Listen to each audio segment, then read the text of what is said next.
नमस्कार। मैं एक बार फिर मनु राणा अपने मन की बात आप लोगों के साथ शेयर करते हुए, सबसे पहले तो नेपाल में जितने भी जैनजीज जो शहीद हुए हैं, जो उन सबको भावभीनी श्रद्धांजलि। उन लोगों ने एक इतिहास रच दिया, नहीं, उन लोगों ने एक इतिहास रच दिया, और जब जब इतिहास में उनका नाम आएगा तब तब वो प्रणाम के हकदार होंगे, और वो अमर हो गए हैं, वो शहीद हुए हैं। उन लोगों ने जो किया, कम्युनिस्ट पार्टी का जो सत्ता पलट कर दिया, उन्होंने दिखा दिया कि what is actually power of the youth, power of the unity and power of the every single person. ये उन्होंने प्रूव कर दिया वहां पर। और ये सब जो हुआ, ये होना ही था एक दिन, क्योंकि जो कम्युनिस्ट पार्टी, उन्होंने तो क्या बोला था कि हम यहाँ पे समानता देंगे, समानता का अधिकार देंगे सबको, सबको आर्थिक तंगी दूर होगी, सबके लिए सब कुछ होगा, नौकरी चाकरी सब कुछ होगी। कुछ नहीं हुआ, उन्होंने सिर्फ अपने स्विस बैंक भरे और अपने बच्चों को बाहर पढ़ाया। आखिर यूथ कब तक शांत बैठेगा? थोड़ी ही जनता अनपढ़ है, लेकिन सारे अनपढ़ थोड़ी है वहां पर। नहीं, जैसे जैसे लोग को बुद्धि का विकास होता जाएगा, पढ़ते जाएंगे, समझते जाएंगे, वो अपने राइट्स को समझेंगे और अपने राइट्स के लिए लड़ेंगे भी। लेकिन हाँ, जो ये इन्होंने फायरिंग की, ये बहुत गलत किया। उन बच्चों पे फायरिंग नहीं करनी चाहिए थी। बहुत सारे तरीके हैं आंदोलन को तोड़ने के लिए, बहुत सारे तरीके होते हैं। ये जो उन्होंने कम्युनिस्ट पार्टी वालों ने किया, ये बहुत ही गलत किया। जो राजनेता होते हैं ना, राजनेता, इनको एक बहुत अच्छा सा वर्ड दिया, राज और नेता। राज करने के लिए दिया है, आपको नेता बनाया है, आप राज कीजिए, लेकिन रूल मत कीजिए। ये रूलर जो रूल करने लगते हैं ना, यही गंदगी हो जाती है, यहीं से ही गंदगी उपज जाती है। राजा होता है, वो भी तो राजा होता है ना, वो भी राज ही करता है, जनता पे राज ही करता है वो। लेकिन वो क्या करता है, अपनी जनता को अपनी संतान समझता है कि भाई ये हमारी जनता है, ये हमारी संतान है, मैं इनका राजा हूं, और इन्होंने मुझे ताज पहनाया है, और मुझे इनको देखना है, मुझे इनके अच्छे के लिए करना है। नहीं, लेकिन जो राजनेता होता है, उसको जो राज करने के लिए बना दिया जाता है, और नेता, वो अपनी नेतागिरी झाड़ने लगते हैं।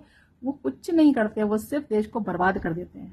इसलिए वहां पे जिस टाइम पे राजसी शासन को पूरा गोली मार के खत्म कर दिया था, माओवादियों का नाम लगा के माओवादियों ने किया, या अंदर के लोगों ने किया, या कम्युनिस्ट वालों ने कराया, किसने कराया, तो इतिहास ही गवाह है ना।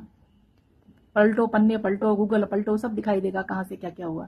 लेकिन ये काम अगर उस टाइम भी हो जाता, तो आज इतना टाइम जो नेपाल पीछे चला जा रहा है, यहाँ पे लग रहा है कि सब कुछ तंगी है, वहां से लोग बाहर जा रहे हैं, सब कुछ इधर उधर, आज रोड पर जो आए, ये शायद उस टाइम पे भी आ रहे थे। हाँ, और अब जो उनकी शहादत है, जो उनका बलिदान है, वो खाली नहीं गया, तख्ता पलट तो हो ही गया। नहीं, अब ईश्वर से ही प्रार्थना है कि वहां पर अच्छे से उनका देश चले, अच्छे से राजसी शासन फिर से हो, और फिर से नेपाल में बाहर आए, और जो इन लोगों ने शहादत दी है, जो शहीद हुए हैं, और वो लोग अमर हो गए, उनकी अमर गाथा ऐसे ही लोग गाएं। जैसे कि गोरखा रेजिमेंट और गढ़वाल रेजिमेंट पूरे विश्व में, पूरे वर्ल्ड में फेमस है, Gorkha regiment and Garhwal regiment. उनकी कस्में खाते हैं लोग। नहीं, क्यों? क्योंकि वो बहादुर होते हैं। तो बस इन लोगों ने भी बहादुरी का एक, इनके अंदर भी तो ब्लड वही है ना। इन लोगों ने भी दिखा दिया कि भाई तुम स्मूथली नहीं मान रहे हो, तो फिर ये रूप भी देखो। ये रूप जैसे दिखाया उन्होंने, तो तख्ता पलट। नहीं, पर जो नुकसान तो किसी भी आंदोलन हो, किसी भी युद्ध, उसमें नुकसान बिना तो कुछ होता नहीं है। लेकिन हाँ, सब अच्छे के लिए हुआ, और वो लोग जो गए हैं, वो सब अमर हो गए, इतिहास रच दिया उन्होंने। उन सबको मेरे एक बार फिर से शत नमन।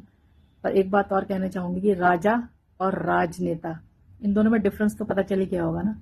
राजनेता भी वही राज करता है, राजा भी वही राज करता है। लेकिन जिस दिन राजनेता अपनी जो जितनी जनता है, उसको अपना हृदय से लगा ले और अपना बच्चा समझ के उनकी बारे में अच्छा सोचना शुरू कर दे, उस दिन वो राजनेता भी राजा के बराबर होगा।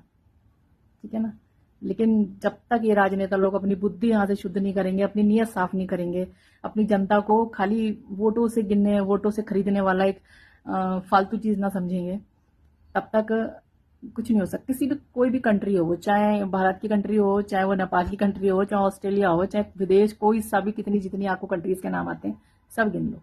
जब तक लीडर जो होगा, वो लीडरशिप करेगा, लेकिन प्योर सोल से करना है, करेगा ना, समझेगा कि हमारे जिसके ऊपर हम राज करने बैठे हैं, जिनके लिए हम अच्छा करने के लिए बैठे हैं, उनको हमको अपना समझ के उनको राज करना है, रूल नहीं करना है, रूल नहीं करना है। रूलर जो बन जाते हैं ना ये लोग एकदम, वो सब गलत होता है। तानाशाह नहीं बनना है। तानाशाह जहां बनते तो फिर तख्ता पलट ऐसी होता, वो किसी भी कंट्री का क्यों ना हो फिर।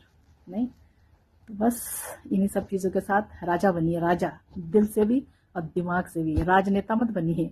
राजनेता बनेंगे तो फिर ऐसे ही होगा, आपका तख्ता पलट दिया जाएगा जैसे वहां पे हुआ, फिर वैसे ही होता है ना, सब जगह का हाल है ये।